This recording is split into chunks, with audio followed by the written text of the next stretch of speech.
I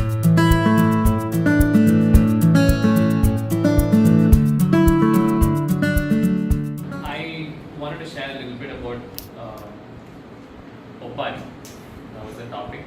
Before we get into that, recently I had an opportunity to go to a conference. And in this conference, there was someone from New Zealand, from the Maori tribe. This is one of their most prominent tribes of that culture in New Zealand.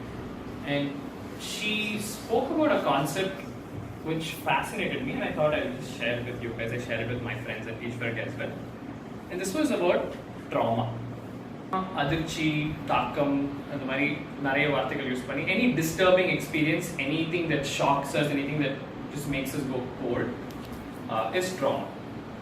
I'm sure everyone has their share of trauma in their life, and more often than not, this is not what we discuss with people.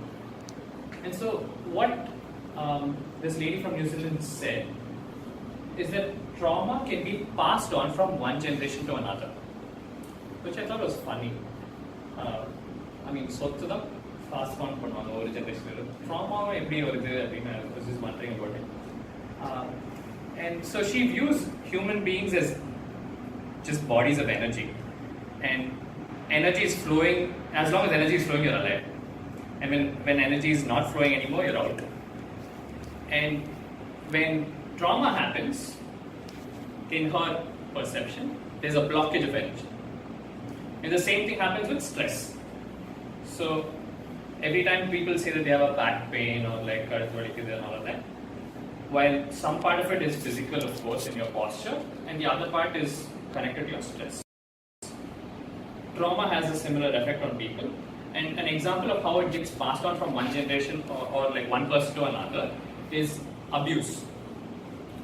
An example is sexual abuse, especially those men or women, whoever have been subject to sexual abuse at a very young age, are likely to become perpetrators. So most rapists, as we accuse them, have had encounters where they've experienced rape themselves, and they didn't know what to do with it. There was trauma associated with it, locked up energy, and frozen for a long time, and then it was passed on. Idhe madri, for an entire country, there are events which shake up the nation. There's like Adichi for the whole country, which results in trauma that is passed on to the next generation through parents and how parents treat their children. An example for the world is Holocaust. An example for India would be freedom struggle, and how okay வெள்ளையர்கள்னா யாரு அப்படின்னு அடுத்த ஜெனரேஷனுக்கு சொல்லி வளர்க்கும் போது they were almost like, no, we don't want anything to do with them. And most recently in the US, the way Muslims have been treated, the newest generation, after the WTC attack, they've just started brainwashing them, not intentionally, not consciously, but because they think that there's something wrong with this religion. And all of these are passed on without people even knowing it. So this was interesting for me, and I was wondering, how does this relate to me? Okay, இந்த உலகத்துல நடந்துட்டு இருக்கு. Okay, maybe எங்க அம்மா அப்பாவும் என்ன வளர்க்கும் போது maybe they had certain biases because of their trauma. And I was trying to understand how does it relate to me. 3 stories that I remember, or 3 events that I remember very clearly. So I grew up in a joint family, so Pati, Tata, Amma, Appa, Akka, Na. And all through my childhood, my Tata was there with me, and I've always heard the stories about how நான் பிறந்ததுக்கு அப்புறமா தான் தாத்தா ரெகுலராக போய் வெளியில் போய் ஏதாவது சாக்லேட் ஸ்வீட்ஸ் ஐஸ்கிரீம் தான் வாங்கி கொடுப்பாருன்ற மாதிரி. So he was there till up about 9th standard, and 9th standard one fine evening I had no idea this was happening. அப்போ I used to just take part in all these competitions in school. ஒரு basketball tournament போகணும், வெளியில் போயிட்டு இருந்தேன்.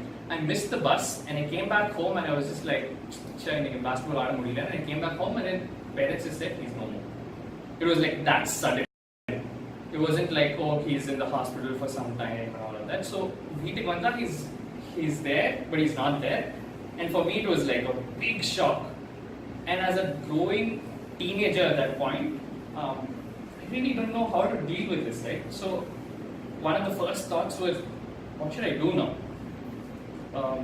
Maybe I should cry, maybe not. Even at school, where school, how will people look at me if I've cried the whole day today. What do the girls think about me? And like these are the thoughts that were running in my head, right, at that point in time. And I was like, actually, I did not cry one bit. An entire day, I remember clearly, I didn't eat anything, but I didn't cry. And I was like, relatives are வந்துட்டு இருந்தாங்க, and like, இவன் பெரிய பையன் ஆயிட்டா போல இருக்கு, இவனும் அழாம இருக்கான். And I was like, oh, இது வந்து ஒரு பாராட்டுக்குரிய விஷயம், அழாம இருக்கிறது. I keep இருக்கான், பாவம் போயிட்டானே. And then the next person takes up from there and actually says, எனக்கும், this is my relationship with this person. And it's actually a beautiful way where ஒரு 4-5 பேர் they cry till like 2 in the morning and they're complete with their experience. நமக்கு actually like we find it funny, right? Like it's so indecent, uncouth, or like ஏன் இப்படிலாம் இருக்கலாம், நம்ம தான் civilized ஆயிட்டோமே அப்படின்னு. But actually in our tradition they knew what they were doing. எனக்கு இது வந்து தோணுனது after someone from New Zealand in their tradition comes and says, எங்க tradition படி நாங்க பண்ணிருக்கோம், ஓ நீங்களும், and இதை வந்து அவங்க சயின்ஸா எடுத்து படிச்சு நிறைய பேருக்கு ஷேர் பண்ணிட்டு இருக்காங்க. நம்ம ஊர்ல அதை கிண்டல் பண்ணி நாம ஓரம் கட்டிட்டு இருக்கோம். So that's what I thought was beautiful about what we are doing already. And if we can be the last generation that passes on trauma to the next one, that's the